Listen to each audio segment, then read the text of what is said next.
Hello everyone, it's Reese here. Thank you for joining me for another video and a reaction video. Once again, we're returning to the world of Collider.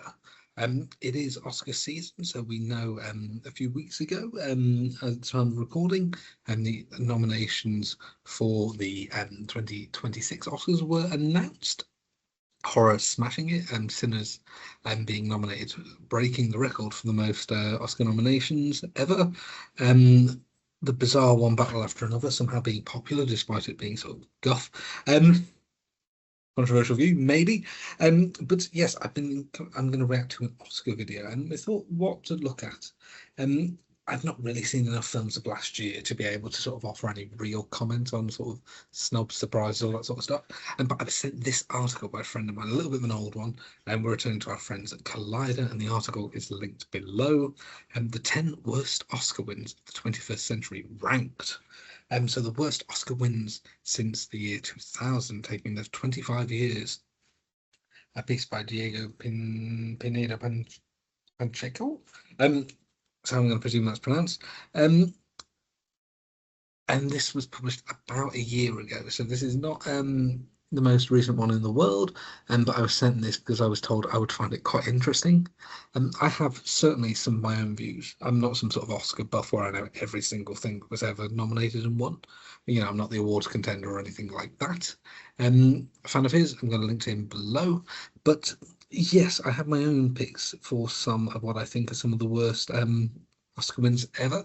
Over this past 25 years, I know some ones that I would expect to come up on a list like this. There are some things I've not looked at the list. You're normally expecting Crash to rock up as Best Picture. You'd be expecting Rami Malek's Best Actor win to rock up, stuff like that. Let's have a look.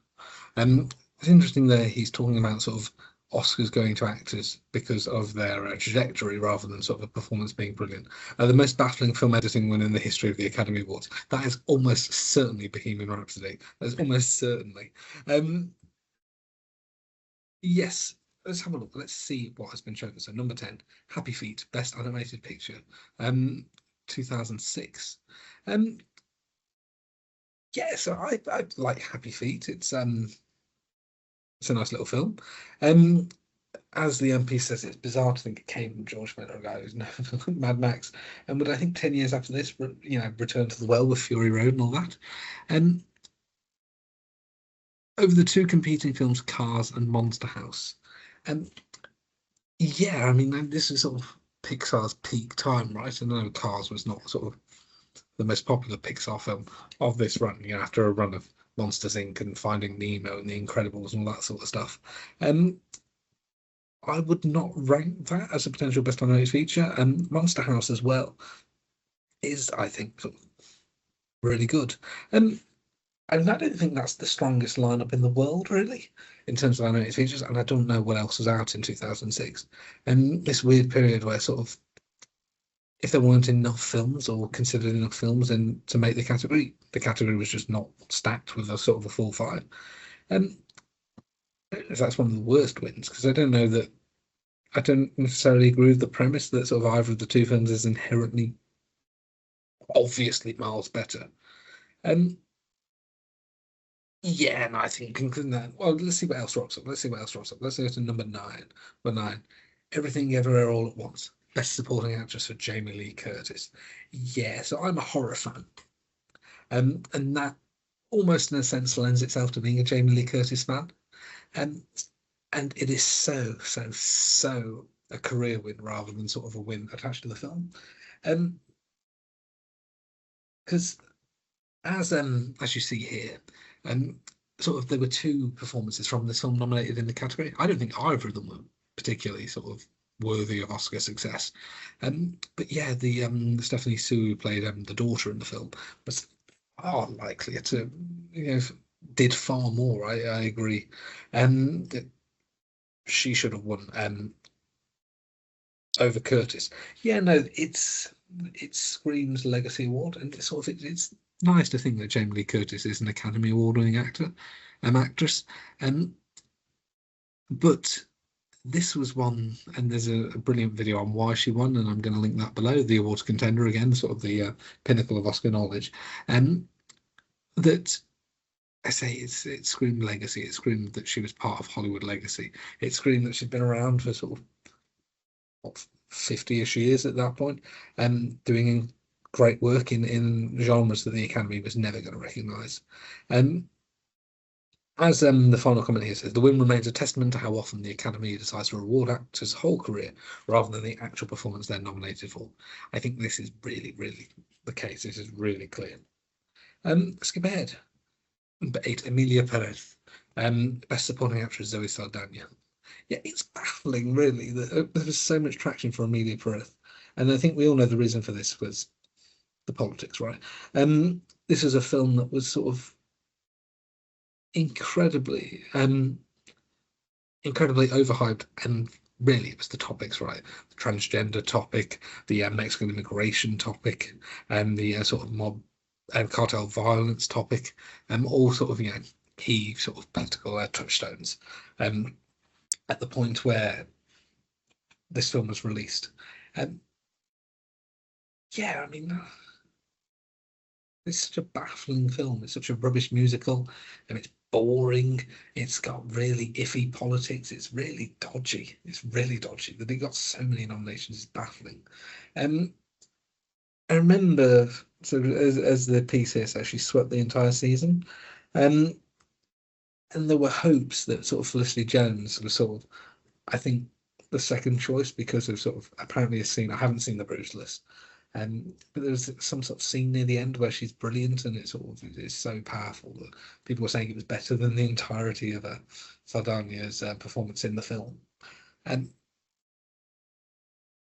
I've been unfortunate enough to see Emilia Perez, and I have no idea why. I say that we know why it was so loved. But yeah, no, I mean the fact that it won 2 Oscars is baffling. I mean, I won't be surprised if the other Oscar, the song win, is on here as well, because this is such a rubbish film. It was a film that sort of what it was about in sort of broad terms did far more than sort of the film itself. 7, The Blind Sides, Best Actress Sandra Bullock. Yeah, I mean the Blind Side is just it's a fun enough film. It's sort of nice enough. As it says, this sort of the narrative is one that has sort of not aged that well. Sandra Bullock is an interesting actress, and really, I mean, my own view is that should have won for Gravity rather than this film, and she became one of the few people to win an Oscar and Razzie in the same weekend. But yeah, I mean, it would be weird for sort of an actress of Sandra Bullock's caliber and quality to go through the entirety of her career without having won an Oscar.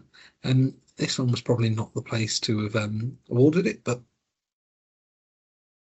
again, it's fluff, and sometimes it's fluff. Sometimes those sorts of fun roles just carry the day, right? It again, is it one of the worst 10 of the century thus far? I don't know. I don't know. Say it's lack of true emotional or intellectual depth.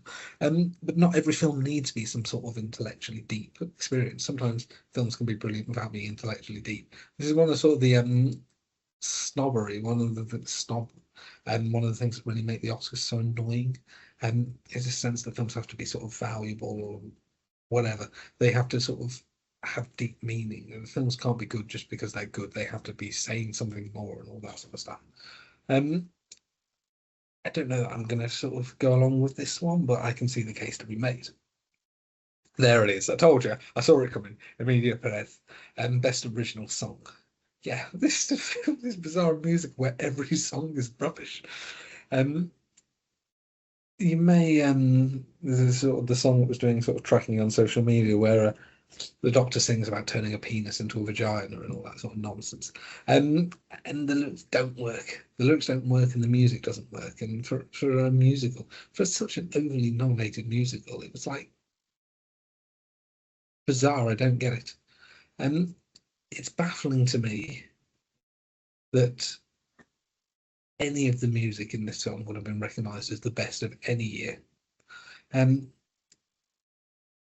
yeah, I mean, this definitely deserves to be here because it was a shockingly bad song. And there have been years where the songs nominated have not been the best. And this was scraping a bad bunch and still coming up with the worst possible. I don't know what else was nominated in this category. I want to say there was another Emilia Perez song. There's probably something by Diane Warren because there normally is. Um, I don't know what else, but yeah, whatever else, definitely there must have been something better in the category. There must have been. Let's go. On we go. The King's Speech, Best Director Tom Hooper. Yeah, Tom Hooper is an interesting case again. So I've not seen The King's Speech. It's one of the films that are on my list, I think, and the 1001 film list that I sort of keep tabs on.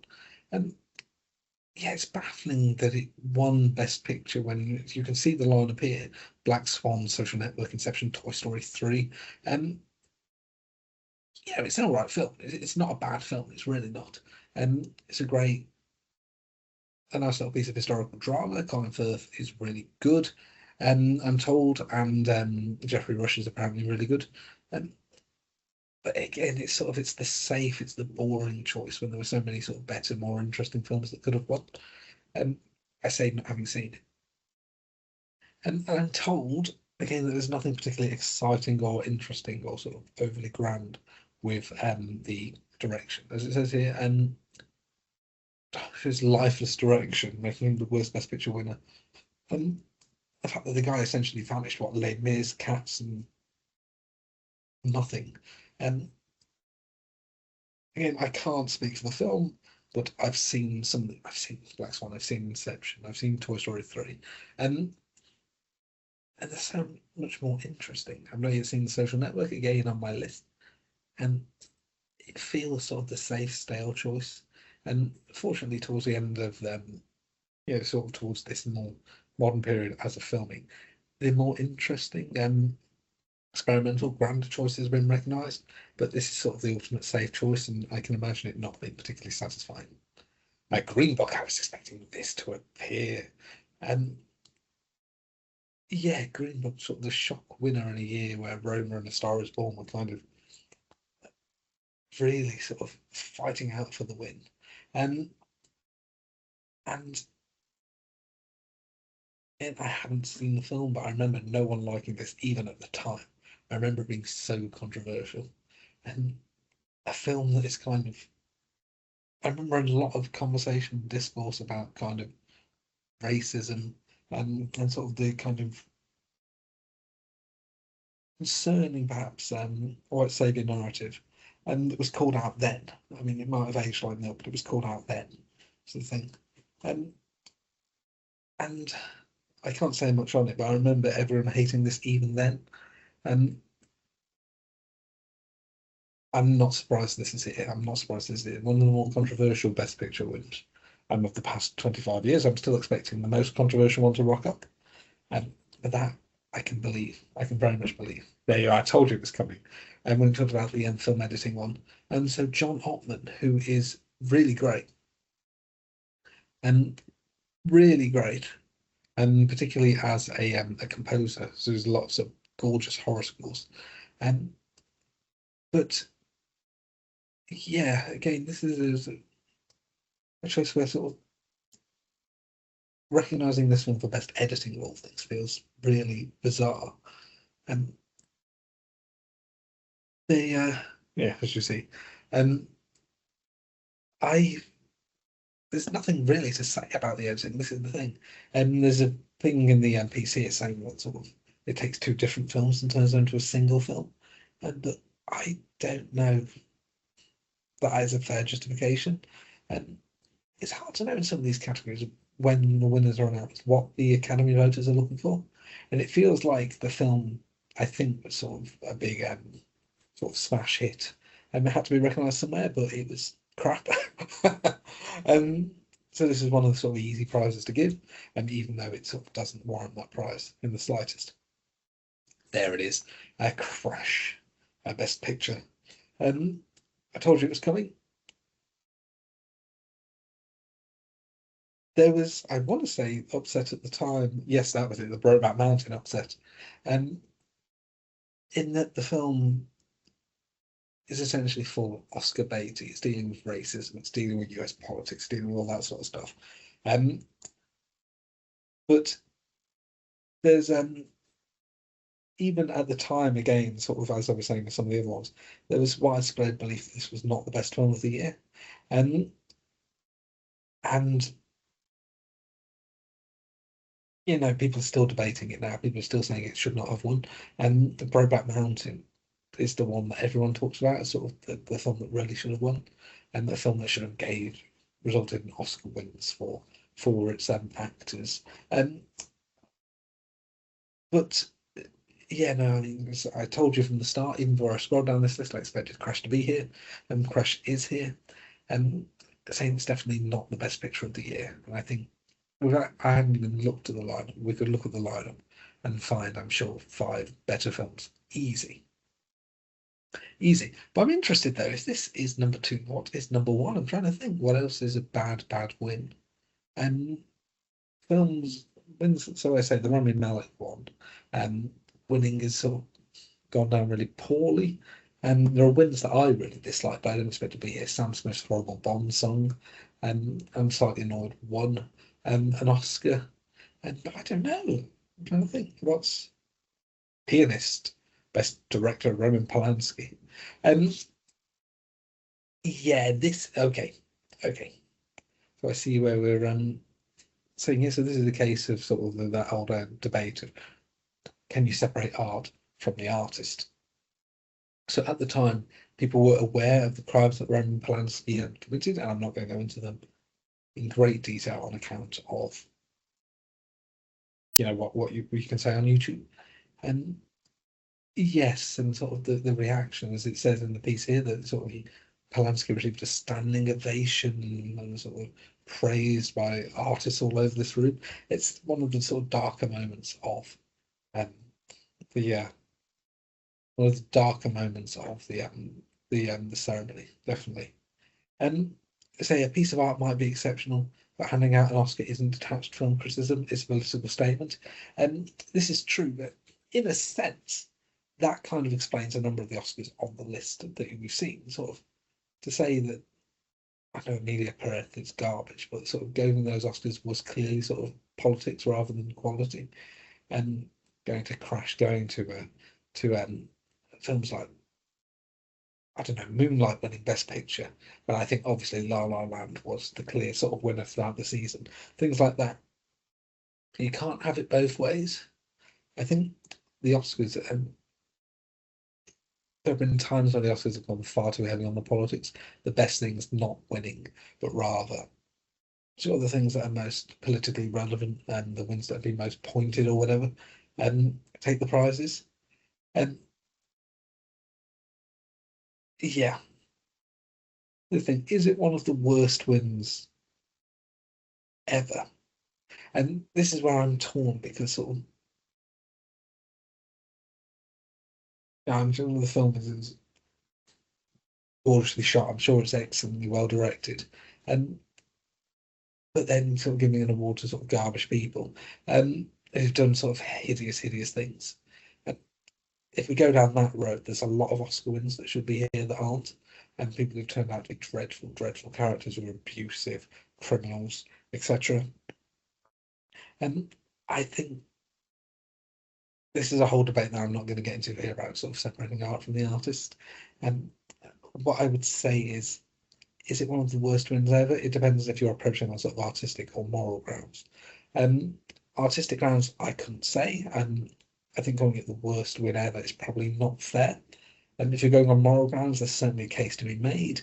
But then sort of the kind of list that you set up, if you're sort of defining wins as bad simply because sort of the people who won are awful people, you kind of need a different list for that. Do you sort of need to operate in different categories there? And so yes, I don't know. Is that sort of sitting uneasy on the fence? I don't know. Um, but this is how I'm going to operate. I think is that yeah, the artistic and moral dimensions are linked, but not inherently one and the same thing, I would say. So on this note, on this sort of fence sitting note, I'm going to wrap up my list and wrap up my views on this. So there are other ones that I think are bad, ones that and ones that are good, but other things should have won. You know, famously John Powell, How to Train Your Dragon, should have won over the Social Network score. Um, Things like there have been a number of animated features wins where sort of the Academy of Hume safely to the Disney or Pixar choice, where there's gorgeous animated features. And on the whole, I think it's all right. There's nothing that strikes me as sort of obviously missing on some of my own personal preferences and biases. But on the whole, I'd say seems to me a fair list. But I would be very, very intrigued to hear your thoughts. So what's missing? What should be here? What are the worst Oscar wins that you're not seeing? Love to hear your thoughts. Love to hear your feedback. Make sure to like. Make sure to subscribe. And make sure to ring the bell so you know when new content's coming. Thank you so much. I will look forward to seeing you all in the next one.